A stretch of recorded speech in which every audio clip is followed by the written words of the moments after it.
Hi everyone, আজকে আমি বানাচ্ছি হাঁসের ডিমের বিরিয়ানি। এই যে ডিম আর আলু বয়েল হচ্ছে, আর এইখানে আছে বিরিয়ানির মশলা।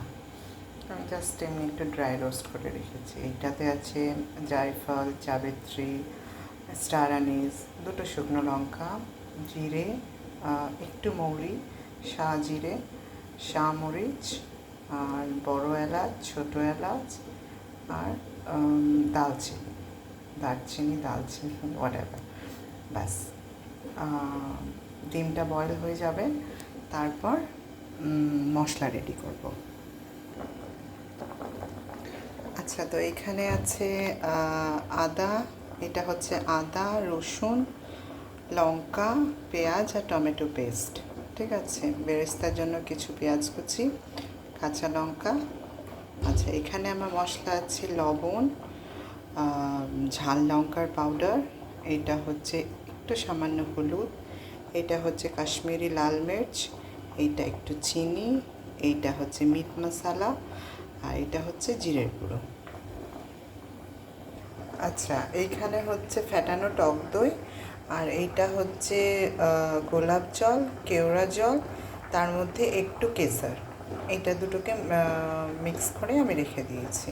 এটা যে লাস্টে লাগবে, এখন দরকার নেই, কিন্তু রেডি করে রেখেছি, তাহলে কেসারের কালারটা এটাতে চলে আসবে।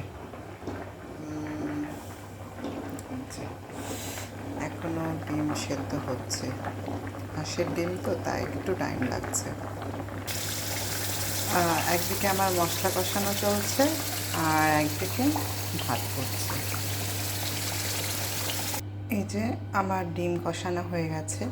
আচ্ছা, এটা এখন আমি গ্যাসটা অফ করে দিয়েছি, কিন্তু গ্যাস অফ করার আগে এইটার মধ্যে বিরিয়ানি মশলা দিয়ে এটাকে হালকা একটু নেড়ে চেড়ে গ্যাসটা অফ করবেন। আর আমার এই ভাতও রেডি হয়ে গেছে। আচ্ছা, ওইখানে যেটা আমি বেরেস্তা বানিয়েছি সেইটাতে একটু চিনি আর একটু বিরিয়ানি মশলা অ্যাড করেছি। এবার আমরা লেয়ার বাই লেয়ার বিরিয়ানিটাকে সাজাবো। আচ্ছা, এইবার এটা লাস্ট ফিনিশিং। ঠিক আছে, এই দেখছিতে আমি লেয়ার বাই লেয়ার সব সাজিয়ে নিয়েছি। ঠিক আছে, তারপরে এই আটা মেখে সব দিকে লাগিয়ে দিয়েছি যেন দমটা ভালোভাবে বসে। আচ্ছা, এইবার আমরা গ্যাসে এই চাটুর ভেতরে একটু জল আছে, ঠিক আছে, তার উপর একটা প্লেটেও কিন্তু জল দিয়েছি।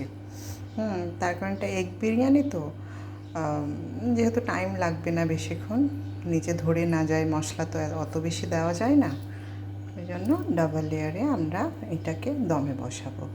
আচ্ছা, এইটা হচ্ছে ডেকচির ঢাকনা। ঠিক আছে, এই ঢাকনাতে আমি মিঠা আতর দিয়ে দিয়েছি একটু, কারণ খুব উগ্র হয় তো, মানে যদি ডাইরেক্ট আমি ভাতে কিংবা এগে দিই তাহলে ওটা বেশি একটা স্মেল করবে, তার জন্য আমি এই ঢাকনাতে লাগিয়ে দিয়েছি।